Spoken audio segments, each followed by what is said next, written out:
So ito na naman mga kabayan, isa sa mga OFW ang nagpapatunay sa maraming lumalabas sa mga news at mga vlogger na nagbabas sa mga OFW sa bansang Qatar na nahuli dahil daw sa pagrarally sa ating former President Roa Duterte. Dahil daw sa pagrarally, pero kinuwento niya po ang tunay na dahilan kung bakit ba sila hinuli mga kabayan.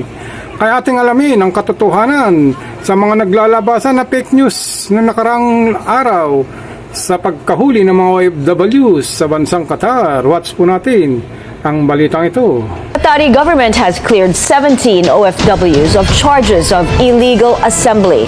Our correspondent Dick Villanueva spoke to one of those arrested and he filed this report. Joseph Rivera, an overseas Filipino worker, is one of the 17 Filipinos arrested in Qatar for allegedly holding a gathering without a permit.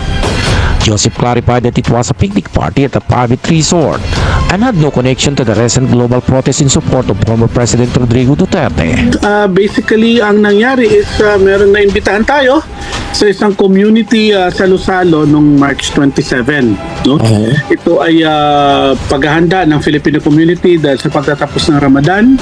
Ito ay ginanap sa isang pribadong resort kung saan sinurse out ng ating mga kaibigang community leaders dito at dito ay nagkaroon ng kumbaga nakahanap kasi tayo ng murang venue, no, na merong beach resort, na meron ng facilities, nasa 20 real lang ang entrance, no? At nataon na yung start nung overnight picnic na ito ay nataon na bisperas, no? Bisperas ito ng kaarawan ng dating Pangulong Duterte.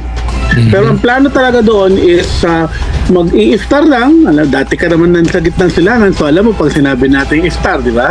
Magkakaroon lang dito ng iftar at magkakaroon ng sahur, palaro sa mga bata, ligo sa dagat. Joseph added that he was accosted by civilian authority while taking photos of OFW groups that had already been controlled.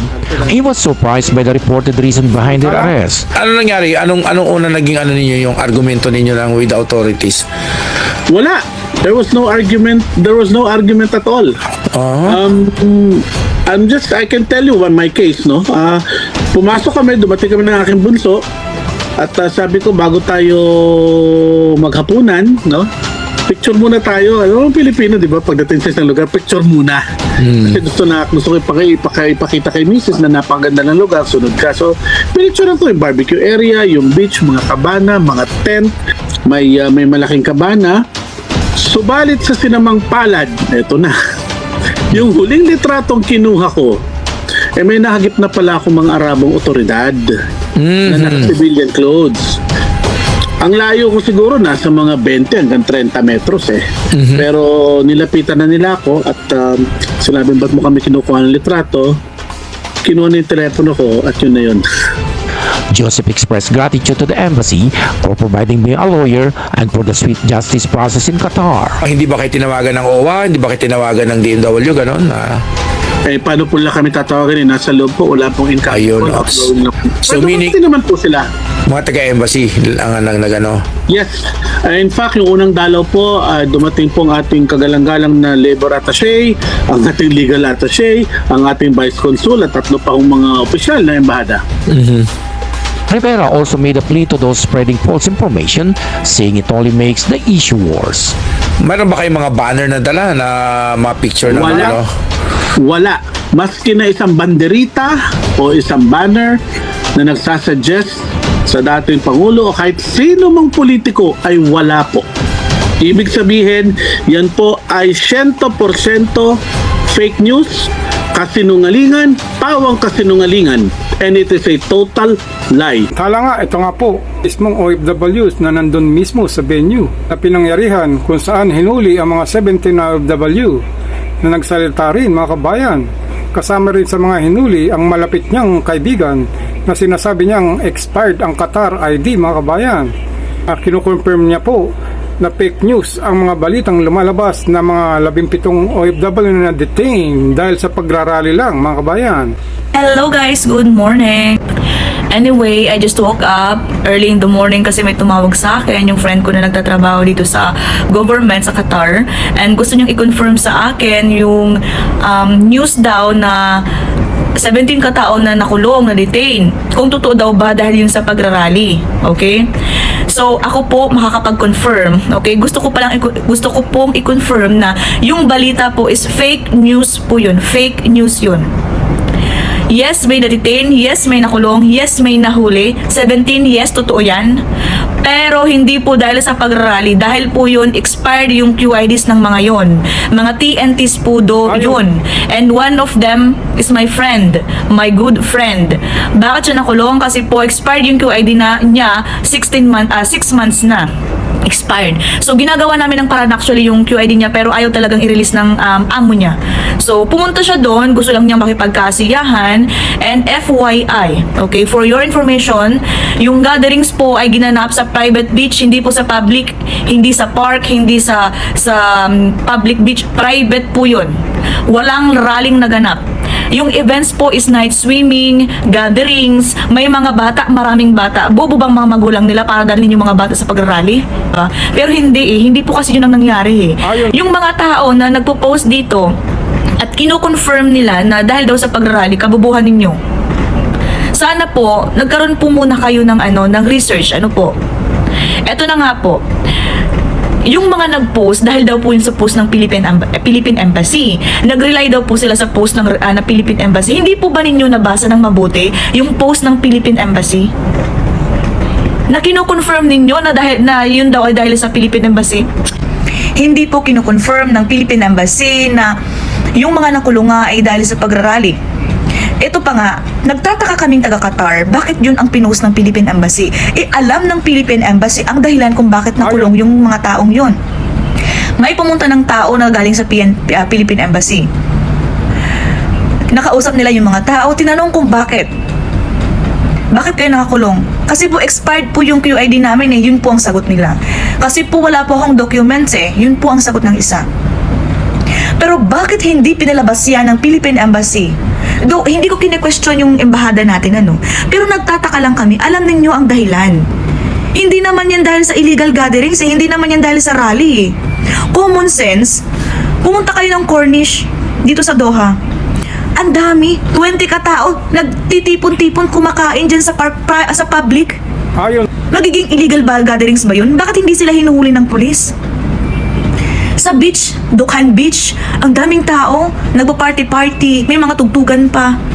Yung pulis umiikot-ikot, hindi naman sila hinuhuli. Nag-checking lang kung may IDs o wala. Pero bakit yung itong pinapalabas ninyong balita na dahil daw sa pag-rally, ikinulong daw yung 17 katao. Bakit kami?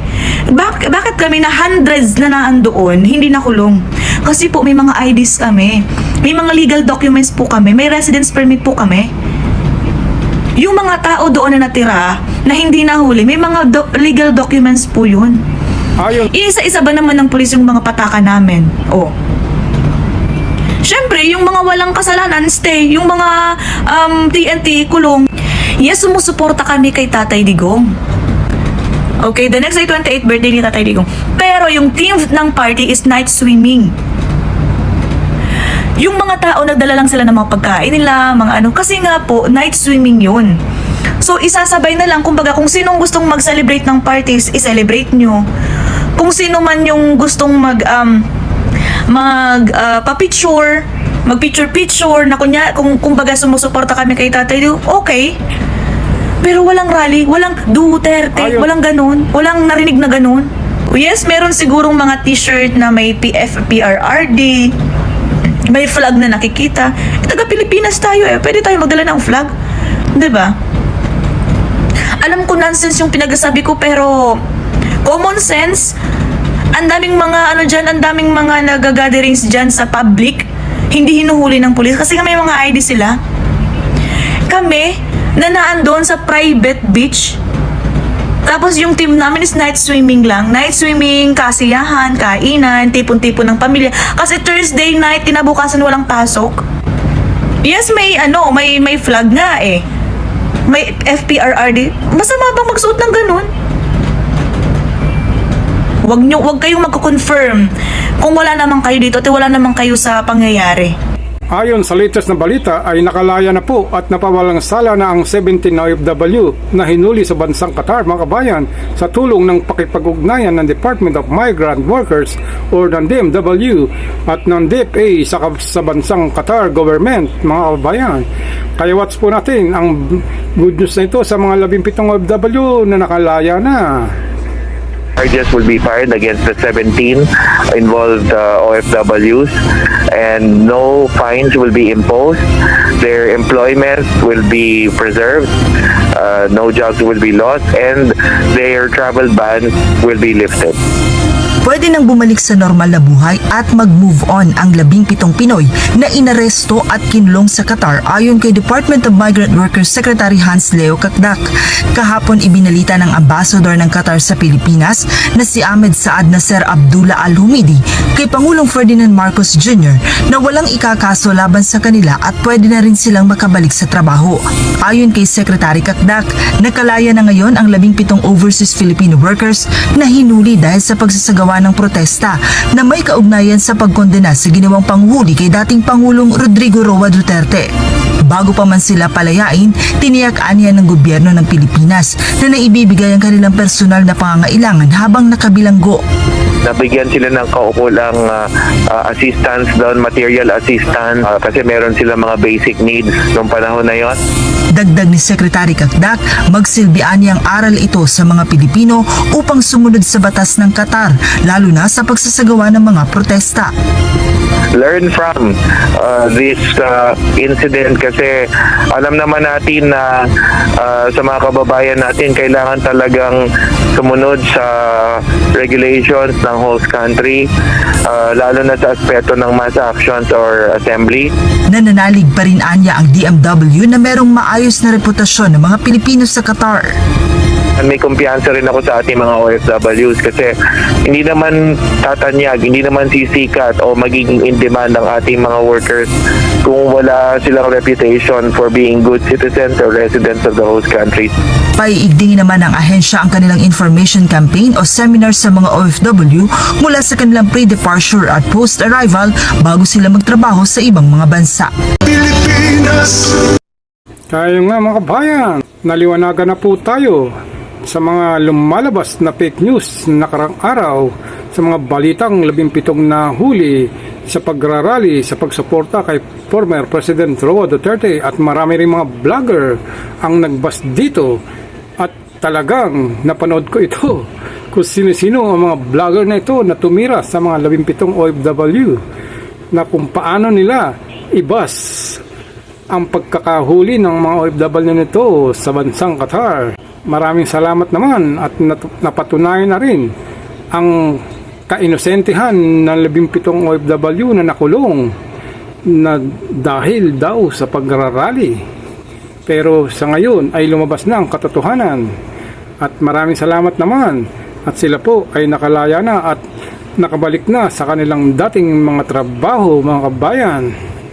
Maraming salamat sa inyong panonood, OFW Vlogger, at para sa mga bagong manonood, please like, subscribe, and click the notification bell para updated po kayo sa aking mga videong ilalabas. Maraming salamat.